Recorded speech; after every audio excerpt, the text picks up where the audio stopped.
Yellow fish కర్రీని ఏ విధంగా prepare చేయాలో చూద్దాము. క్లీన్ చేసిన ఫిష్ పీసెస్ పొయ్యి మీద బాగానే పెట్టి ఆయిల్ హీట్ చేసుకోవాలి. ఆయిల్ హీట్ అయిన తర్వాత పచ్చిమిర్చి ముక్కలు, ఉల్లిపాయ ముక్కలను వేయించుకోవాలి. పసుపు, అల్లం వెల్లుల్లి పేస్ట్ వేసుకొని పచ్చివాసన పోయే వరకు ఉడికించుకోవాలి. 2 టేబుల్ స్పూన్లు కారం వేసుకోవాలి.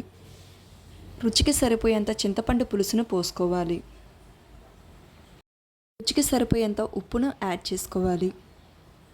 క్లీన్ చేసి పెట్టుకున్న ఎల్లో ఫిష్ పీసెస్ని పులుసులోకి యాడ్ చేసుకోవాలి.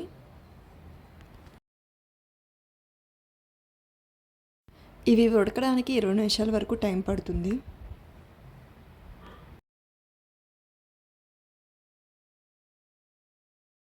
ఇరవై నిమిషాల తర్వాత ముక్క ఈ విధంగా అయితే రెడీ అవుతుంది. చేపల పులుసు అయితే రెడీ అయిపోయింది. తర్వాత గరం మసాలా యాడ్ చేసుకోవాలి. కొత్తిమీర కూడా యాడ్ చేసుకుంటే చేపల కర్రీ అయితే రెడీ అయిపోతుంది.